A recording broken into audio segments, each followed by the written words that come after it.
I had a porn addiction. Things were way worse than I actually thought. I really did want to make a serious transformation in my life. To really want that change, you've got to understand how shit your current situation is. As harsh as that sounds, I would never have got to the position I'm in if I didn't take some responsibility and realize I wasn't slipping up.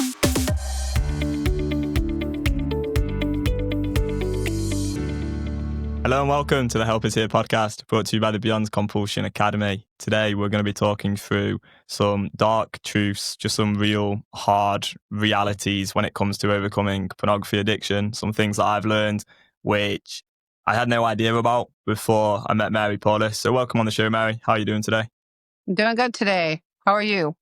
Yeah, I'm doing good, thank you. I'm a little bit tired. It was a long weekend. I was out in Glasgow, so had a lot of fun with my friends.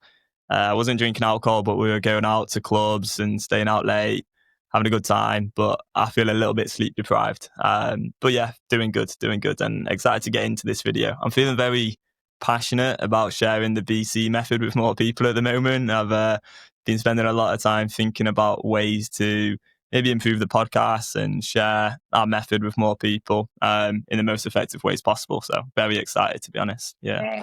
Yay. Yeah. All right. So I shared that video with you by a different guy earlier this week who was talking about like 7 dark secrets around, different subjects. Yeah. And it was kind of funny, to be honest with you. He did speak some truths. Now, obviously, we're not interested in that subject today at all. But I think this could be quite a useful one for anyone who's maybe been struggling with porn addiction for quite a while. And probably been doing things a little bit wrong because of some misinformation out there by other creators, etc. And of no fault to your own, really.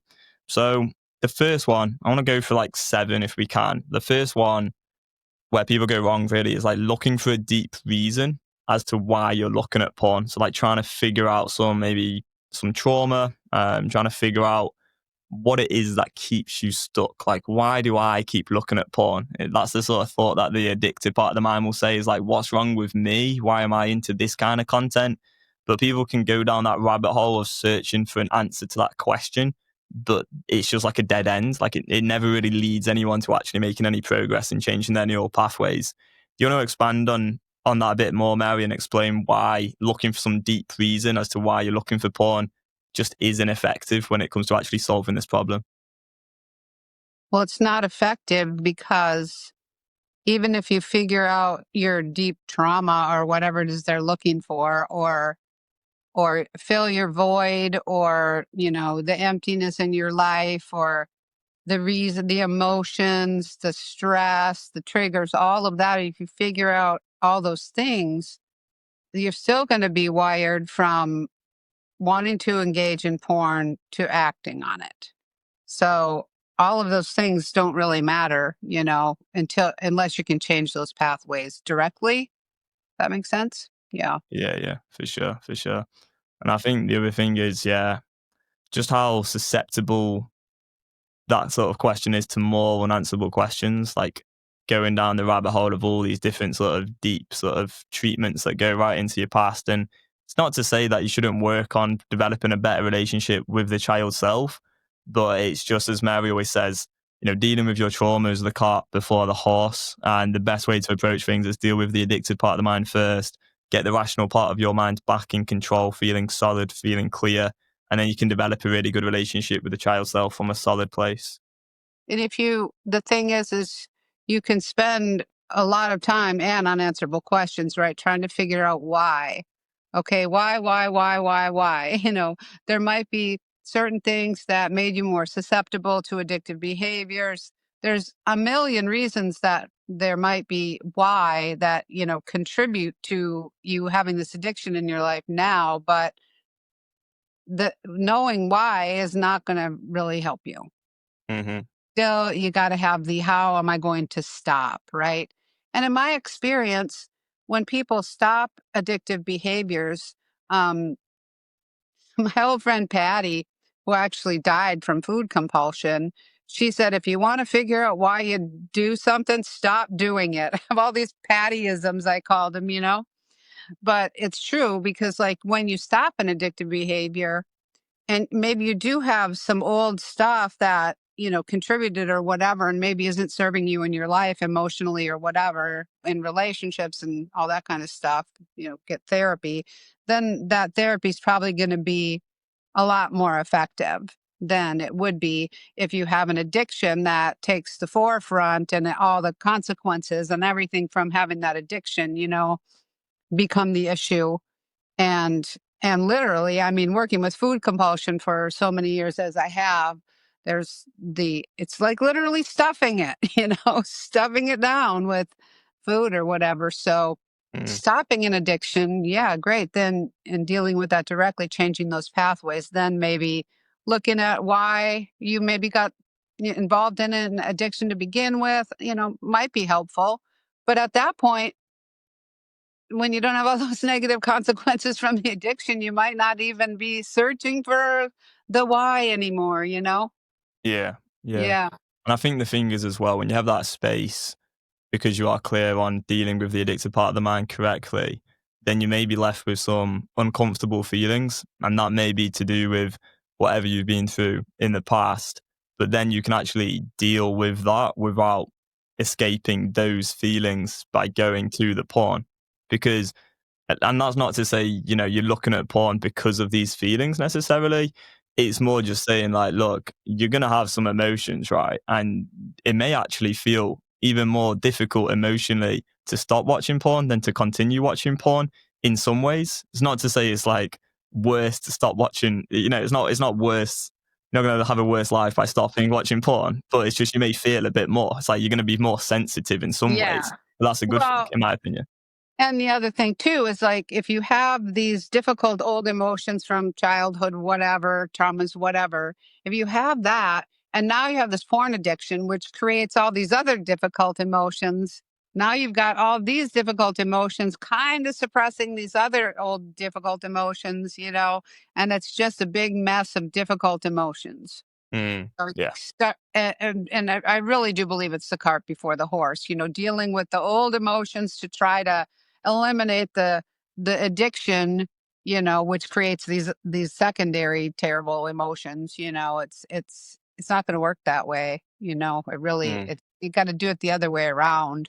Otherwise, you're still going to be stuck in the addiction, until you change those pathways, and and sometimes what in my experience, I think people have been more, afraid of like, what are these emotions really going to be? Oh my God, and then when they stop their addictions, they're able to process them a lot, more effectively. And sometimes they're not as bad as they think they're going to be. Yeah. Yeah. Well, emotional discomfort, like as bad as simplistic and reductionist as this sounds, but like emotional discomfort is emotional discomfort. Like, you're going to experience emotional discomfort or just some kind of discomfort by stopping porn. But that's like a good thing. Like training yourself to be able to experience that temporary discomfort is such a powerful thing, because then you like develop this skill which you can literally apply to every area in your life, which means that things like going to the gym or, developing really good relationships with people or building a business, like these things just become infinitely easier once you master dealing with your own mind with regards to compulsive behaviors, especially in a sexual realm. So once you've mastered that skill, dealing with the temporary discomfort of other emotions, it's not going to like scare you quite as much. Whereas when you're really in the depths of a porn addiction, which I was for 10 years, it kind of feels like any emotional discomfort. Oh shit, like I'm running away from this. I can't handle this. I need to watch porn now. That's where I was for so many years. But what you understand when you go through all of this work is actually you don't need to go and run away from these feelings. Like they're actually okay. Like you can deal with them. It's okay, which is really cool. Yeah. All Yeah, right. Let's they're go on to number. temporary. Yeah. Yeah. They're temporary. Literally, they Yeah. come, they go. Now number two, you never slip up. So we've talked about this so many times on the podcast, but this is something that really could be keeping a lot of people stuck in their porn addiction, is this concept of slipping up, accidentally somehow watching porn. You're not going to walk into your bedroom, slip up and end up on like Pornhub and masturbating. Like it doesn't happen. So yeah, Mary, do you want to kind of expand on this, because this language is so pervasive in like no fap and Pervasive. yeah, Yeah, and there's no you don't take responsibility, and if you're not taking responsibility for your actions, you're not going to be able to change them, right?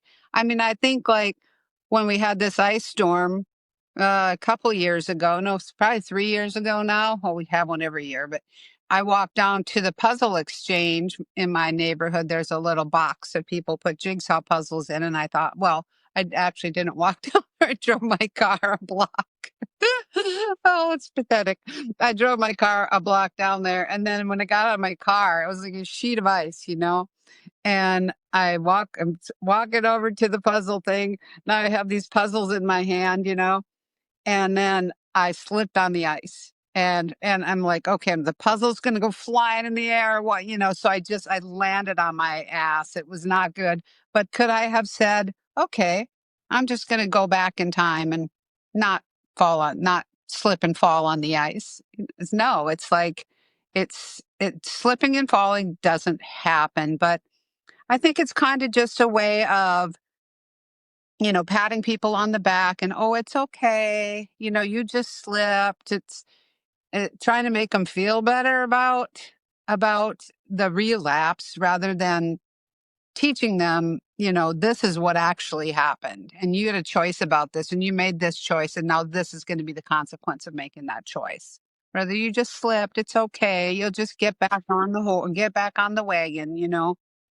So yeah. yeah, it's really, really not helpful at all, but it is absolutely pervasive. We hear it all the time. Yeah.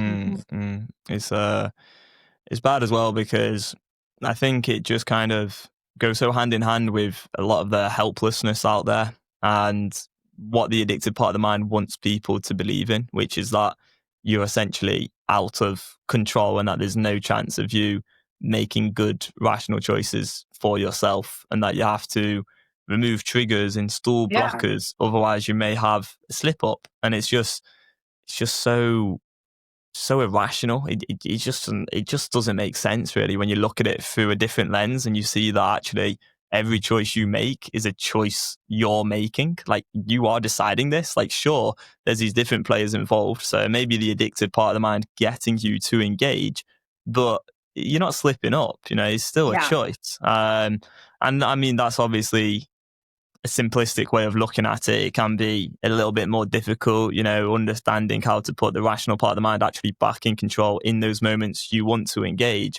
But I do think a really big starting place for anyone is to realize, like, this behavior, this addiction in your life isn't just completely happening to you, and it is possible to take back control. Like, you can be in control of the rational part of your minds. Like, from a neuroscientific perspective, re-engage the prefrontal cortex when you have a compulsive desire. Like, you can do that. It's a skill that you can learn.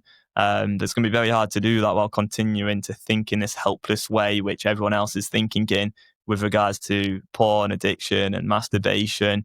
And also, we don't really want to have this kind of like culture of, oh, I just had a slip up, and then you're kind of like asking for sort of motivation from people. I saw this a lot in like the porn addiction recovery groups I was in the past, where it's like, oh guys, I feel so bad, I've just had a slip up, and then like you get like a load of comments replying like, oh, it's okay, not all your progress is lost. Day one again, like, let's go for it, come on, you'll come back stronger this time. And you kind of end up in this up and down motivational sort of accountability buddy culture, which is so detrimental because it's so far away from the present moment and actually just changing the way you think so you can get truly free from this problem.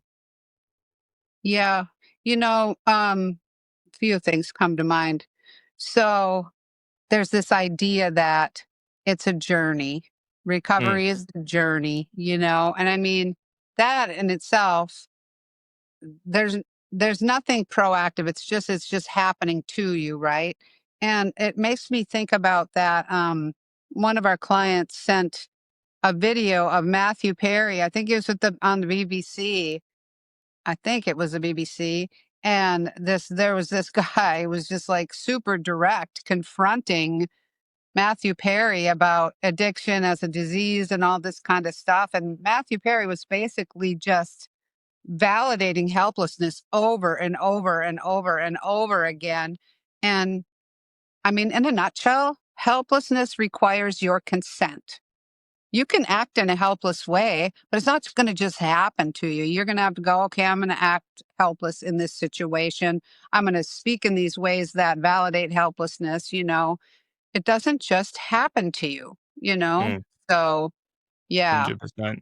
yeah, 100%. So yeah. And look important at to where realize. Matthew Perry ended up in his helplessness. Exactly. Yeah, Exactly. Okay. So the third one that I want to share is substitution. So many people are substituting porn for a different compulsive behavior, and this is keeping them stuck because what will happen is you substitute out porn, let's say social media, video games, junk food, eating just excessive amounts, eating unreasonable amounts compulsively. You substitute porn out for a different compulsive behavior that's mind and mood altering. Well, what's going to happen is you're not actually going to be able to experience the temporary discomfort required, change the way you think, actually change your neural pathways. You're just going to replace one addiction with a different one, which means your neural pathways for porn don't change. And so essentially, you're going to end up back at porn. And it may be months down the line, but you will end up back at porn because you've not actually done any real work on the way you think about things, which is what's going to lead to your complete freedom and peace of mind, which I'm sure you really, really want. yeah. Well, they talk about the evidence-based practices, which really annoys me because, like, trying to get, connected to any of the medical community that where they're trying to deal with this addiction epidemic, they're not interested unless you have evidence-based practices, which I don't know how they calculate that stuff, but in my estimation, I think they look at the primary addiction, which is, let's say it's porn, right? So now you've stopped using porn. So now in evidence based, you have successfully stopped your addictive behavior, right? But now you're gambling, you know, you're on social media 24/7. You started eating, so now you're 400 pounds. You're smoking a bunch of weed, you're drinking alcohol, and then in time, you, like you say, you'll end up back at the porn because you just keep reinforcing these addictive neural pathways. But they consider you in some realms a success because you stopped, you know, for however long that primary addiction. When Mm, I mean, substitution, and not only does it not work, it's actually just promoted as a way to I mean, that's so common to stop addictive behaviors, to substitute a healthy behavior. It's all about exercise and, nutrition. And I've worked with exercise compulsives. I mean, these people, they don't exercise because it makes them feel good and they enjoy it. They exercise to try to get out of the uncomfortable feelings of trying to not do some, usually food compulsion or whatever, or porn, whatever.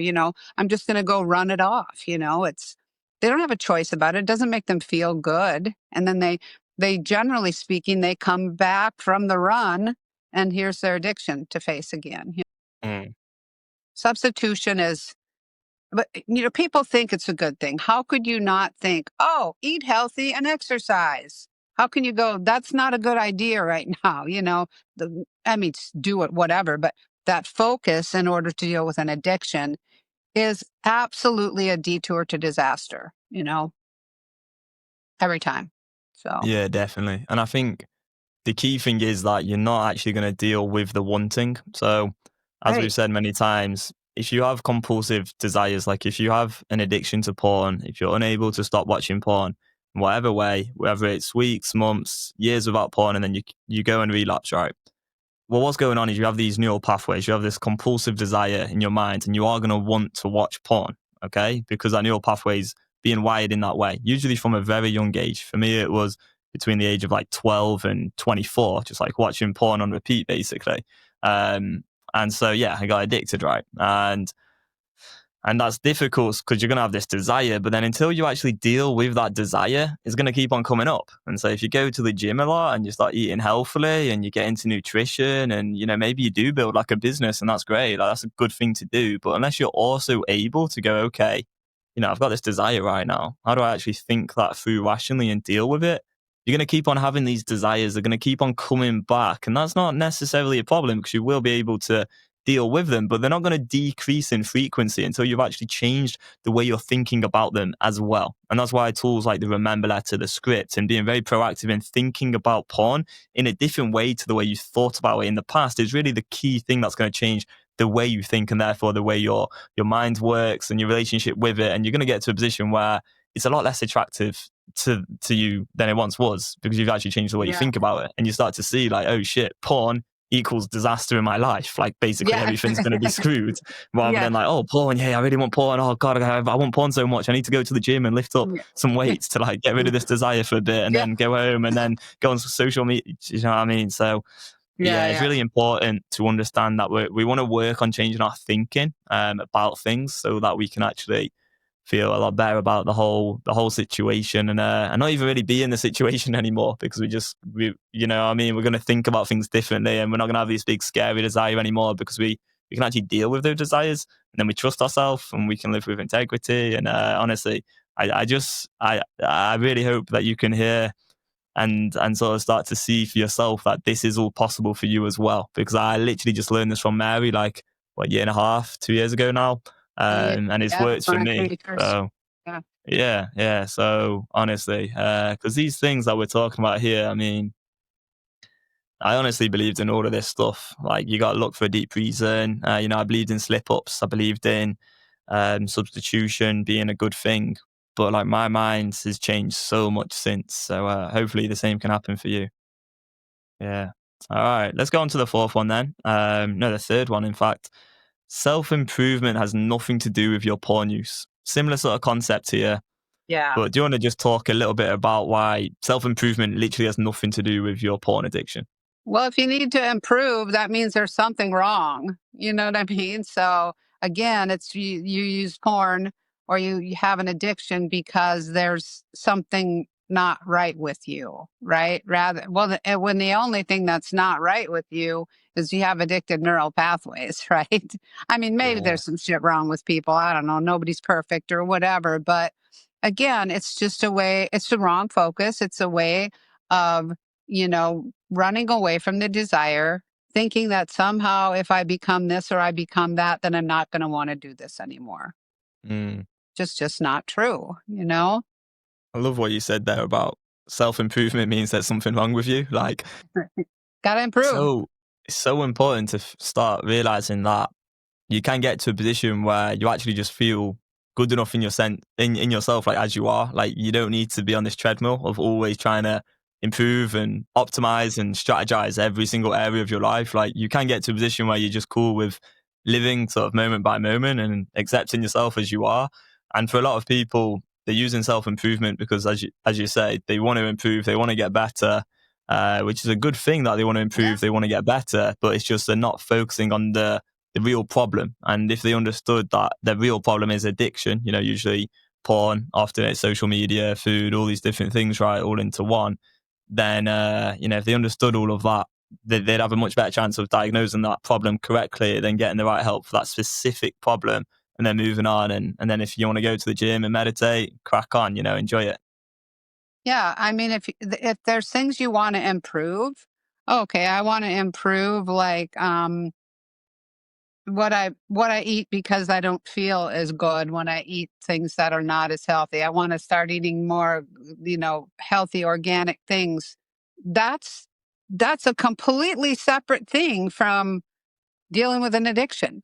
Mm, I want to improve, how I take care of my house, or I want to improve, the things I do. Like I would like to, how I spend my time. I would like to do more things, maybe volunteer, do some beneficial things. I would like to walk more, just whatever, mm. the things you want to improve in your life. How are they're literally connecting anything and everything to trying to get free of an addiction when this has literally nothing to do with it. Yeah, yeah. Sense? And just to kind of explain that a bit more, like the way I see addiction and what this problem really is you have compulsive desires, and that's due to these neural pathways being wired a certain way from a young age. Now, when you're having these compulsive desires, what's going to be going on is your mind is going to be trying to get you to engage in the compulsive behavior. So let's say it's porn.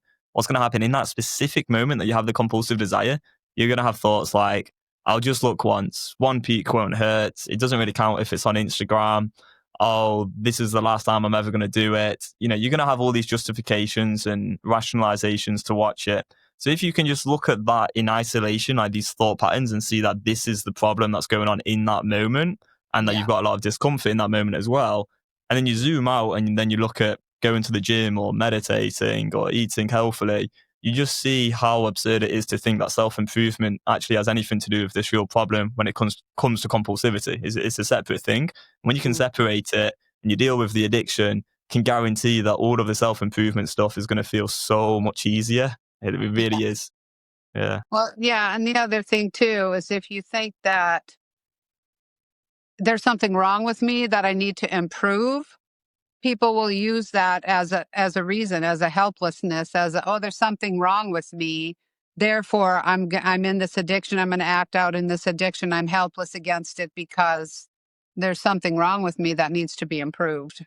Yeah, and a bit like what you said earlier about the whole journey thing is what you can have as well is the addicted part of the mind saying, well, when I get to this position in life, that's when I'll be able to stop watching porn. It's like, and using the self-improvement as the excuse, as you say. So it's like, when I have a really good body, when I'm making this amount of money, when I'm in a relationship, that's when I'll be able to stop watching porn. Whereas it's you stop watching porn and then you're going to get to enjoy, you know, improving yourself if you want to do that. Or maybe you stop watching porn and you go, actually, I'm good. I don't really Yeah, need to improve anything, which is also possible. Let's see. So, I'm yeah. good. Let's go on to number 4. Reducing Okay. frequency is still being addicted. This was game changing for me. Mary, before you, I was that guy on the journey, doing the no fap streaks, up and down, genuinely thinking I was in a good place at times Yeah. because I could go on long streaks. You talked to me, you said to me, Tom, you relapsed 2 weeks ago. You shared that on the podcast. Like, you're still in addiction, bro. Like, you need to sort this shit out if you want to be free. Well, you didn't say bro, because why would you say bro? That'd be kind of weird. If you did, it would have been funny though. But You yeah, said, you were like, oh, maybe. mate, Might have I said, don't know. dude, Dude. Yeah. dude. The thing is, like, this whole weaning thing, it's like that's what they tell smokers to do all the time. Even like the tobacco hotline, supposedly these experts and whatever, wean yourself off, and like that's well, helplessness, because you got to wean yourself off because you're not going to be able to face withdrawal, so you give yourself a little bit, but they're just messing people up because they're intermittently reinforcing it. And with nicotine, for sure, you start, you build a tolerance. This is how much nicotine your addiction wants, right? And then now you're going to cut it back. So then you're basically going to be in withdrawal all the time. And now you're just like in withdrawal, in withdrawal. Oh, now we'll give it a little bit, and then now we're going to just stop for a while again. And then in withdrawal, in withdrawal, in withdrawal. Now give it a little bit more. It's just the whole weaning thing is, I mean, do they not? You would think that people that are trying to deal with addiction would understand intermittent reinforcement. And it was porn. You're just teaching your brain, okay, just hang on, hang on, hang on, hang on. And then I'm going to do it. It's so detrimental, Mm. and it basically is saying that you are unable to face the discomfort of withdrawal. And okay, I just want to like tell people out there, I get it, because when you don't have a tool and you're trying to run around the block and self improve and all this shit, yeah, you can't face it. You need a tool. You need a tool that actually connects you to that desire and gets you through that discomfort, allows you to be with that discomfort. So Yeah. yeah, weaning based in helplessness, and it's just it's more throw some shit at the wall and see what sticks. 100%. 100%. I'm just Fortunately, going to there's a lot of try. shit falling off the wall, but I'm going to nothing's try log in here. I don't know if I'll be able to or not, but we have like a compulsion test, right? And if I can, I'll try log in. Because what I want to do is just like read out the average result for the compulsion test with regards to people being unable to stop watching porn after telling themselves they're going to stop. Because that's what we get like all the time is people tell themselves like, look, this is it now, final time, never going to do this again. And then they go and choose to engage and they get stuck in that cycle for years and years. And Yeah. then what we have is we have YouTubers out there saying, oh, you're making great progress if, you do it only once every week and you used to do it twice a week. And it's just like, what are you talking about? Because choosing to engage once is what keeps you in the addiction. That's like the critical thing to understand, because if you don't understand that, then you're always going to have that one last time. It's always going to be like, oh, I've made progress. It's been a few months now. I'll just do it one last time. And then you do it and then you want to do it again because it's choosing to engage, which creates the desire to engage Yeah. again. Yeah. So critical to understand that that's where that desire is coming from. Back to like the very first point we talked about on today's episode, this desire is not coming from some deep trauma. That may be why you got started in the first place, which led Yeah. to you getting involved in the psychological emotional dependency and having these neural pathways wired a certain way. But the desire is coming from you choosing to engage. That's what creates more Yeah. desire. From reinforcing the addictive neural pathways. Every time you do that, you're creating more desire. You're not creating more old trauma you got to deal with. You're just reinforcing the addictive neural pathways. And so Yeah. then you're going to continue to want it. Yeah. It's Yeah, just, exactly. yeah. And then that can just go on and on and on. And that's why I like a lot of the guys we work with, they've been in this addiction for decades. It's not just, oh, struggled with this for a few weeks or something. It's like, it's been going on and on and on, sadly. Oh, So yeah. hopefully people can hear some truth from what we're saying right now, because it's very, very important to understand that it's acting on the desire, which creates the desire to engage again. And that's how people stay stuck for such a crazy amount of time. Right, I think I might have actually got the compulsion test results up here. Obviously, I would never share anyone's like private results, but what we can do is have a look at like the means and averages of questions, which is quite cool. So like the last question is, have you tried to quit porn many times, but eventually ended up watching it once again? This has had over 280 responses with a mean score of 8.98 out of 10. Yeah. Pretty Yeah, of much course. everyone. And I think that's the highest response as well. Like that's the highest score Yeah. out of anything on the No fat compulsion test. streaks. Yeah. Yeah, it actually is. Yeah, I've just had a look and that is the highest score by a long way. So in that compulsion test, we talk about, have you felt like shame? Have you felt, disconnected? Has it impacted Yeah. your joy, morale, like all these different areas of life? They're just examples, but it's that kind of thing. But the last question is, have you tried to stop and you've gone back to it basically? That's the highest score. So like that's where people are going wrong. And the thing is, it impacts your confidence so much, because you could be doing really good. Like you've developed like a relationship or a new friendship and you're showing up and you're feeling good because you're on this streak. And then you turn up to work the next day and you're just a different guy and your mood's low. You're feeling a bit depressed. You're feeling like anxious. You're not really wanting to make conversation with people. And it's this up and down nature, which I really, really want people to understand is such a big problem, because that's where I was, and it doesn't have to be like that. So don't listen to anyone who tells you can just like reduce the frequency and it's okay if you're doing it once every now and then. Like if you're Yeah. watching porn and you're struggling and you're trying to stop that behavior, you're in an addiction and you've got a serious Yeah. problem. So wake Yeah. up, basically. Yeah. Yeah. All right. Number 5.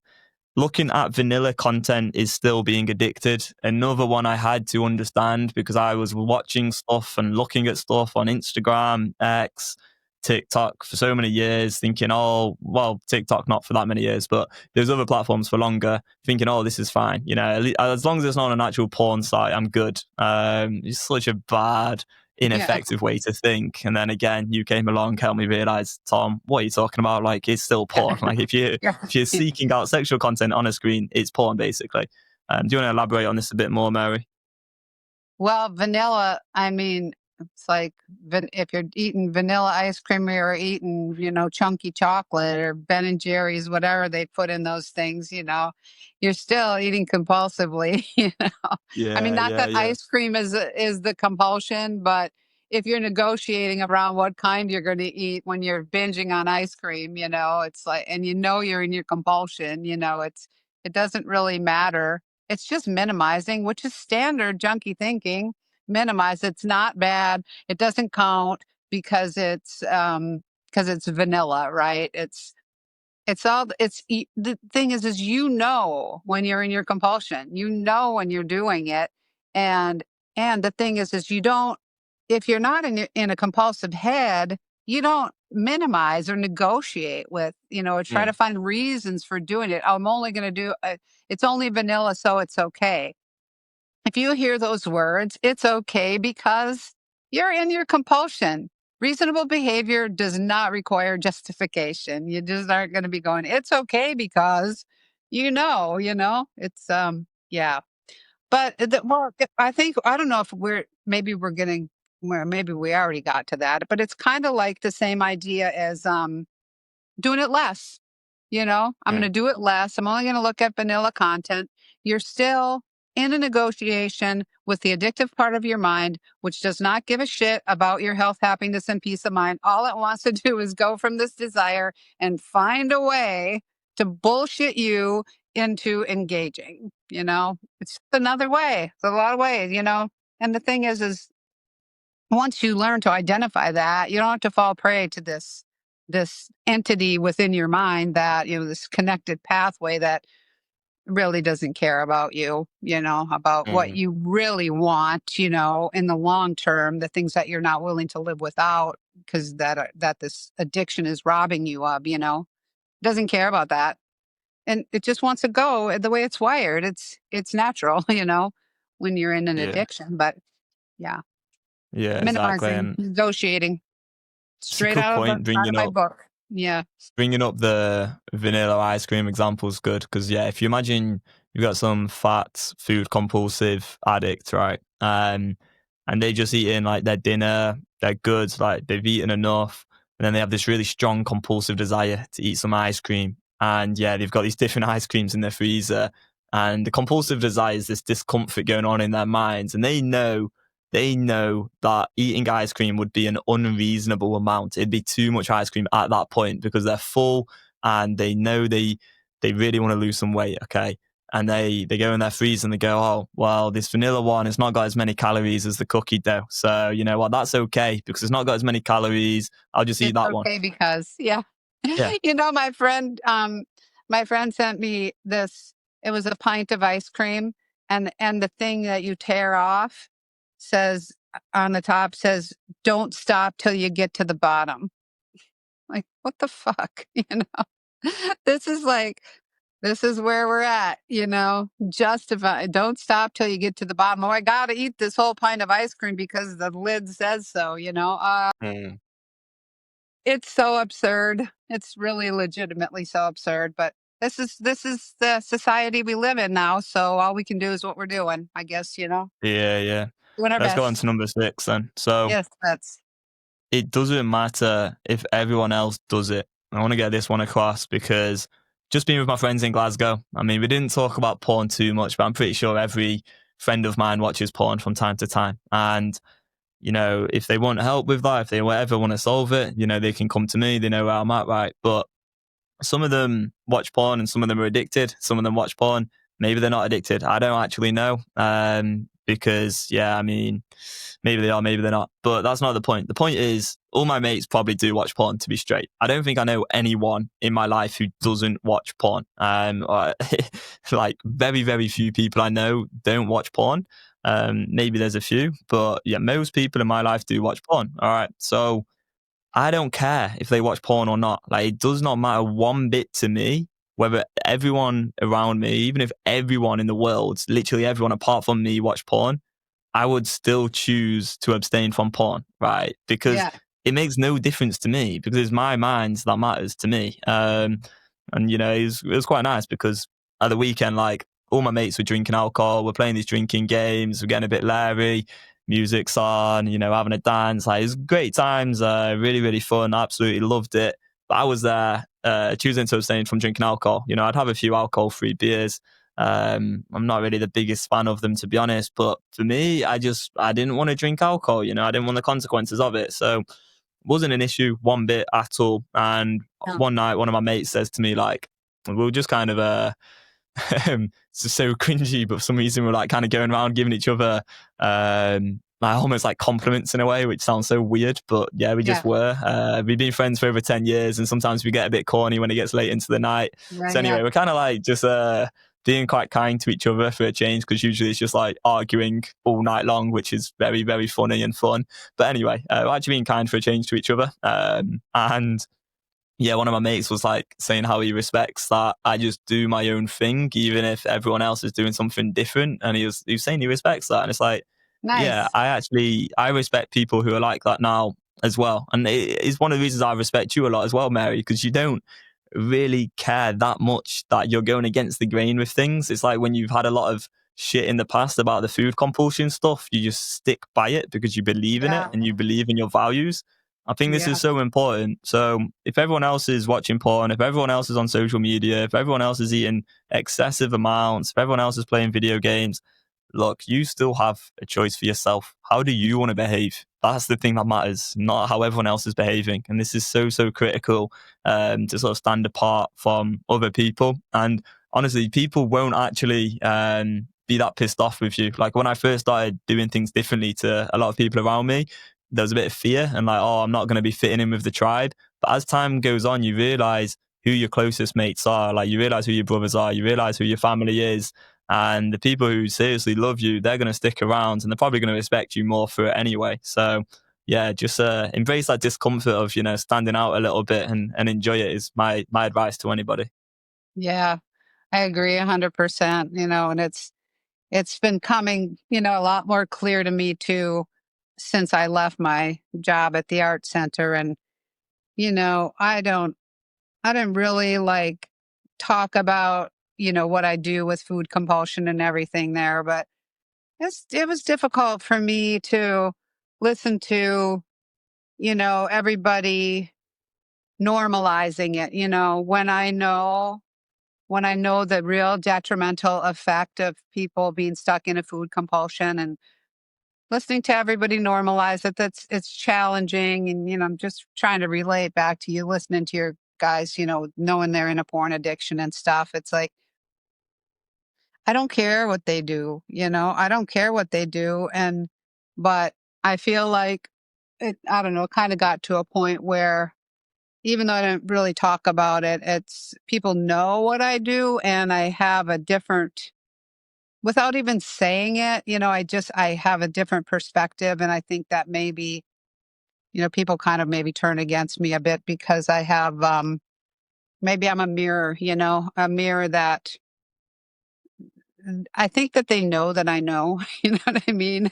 As they talk about this and normalize it and act like it's all okay, they know that I know what they're actually going through. I mean, I've hundreds of remember letters from people that have been, stuck in food compulsion, and there's no memories that are happy go lucky, like, "Woohoo, let's all do this." And, it's not like that. Maybe they know that I know, but people can just do what they want to do. That's fine. And if they want help, then that's great too. Where help is here, right?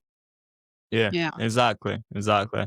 And I think it's important that the help comes like only when someone is going like, can I have some education? And like the help is really just education.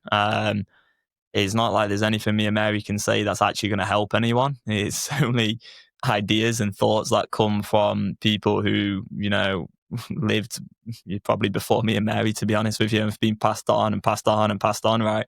And we're just trying to make that information as clear and concise and easily taken in and applied as possible, right? So that's all it is. It's information and education that can be used in certain ways, right? And to want that change, right, it's got to come from individuals. That's why, like with my friends, I'm never really like, oh guys, like join the Beyond Compulsion Academy. Like if someone wants to, they can, and I'll help them out. But I'm never really going to try and like sell my program to my friends. And to be honest, I'd give it to my best mates for free as well, right? But I wouldn't even want to do that because it has to be autonomous. It has to come from the individual. Otherwise, it's going to be ineffective. It's like we once worked with a guy who had kind of been forced into our program. Like I think the church or his wife or someone was paying for him to be a Beyond Compulsion Academy member.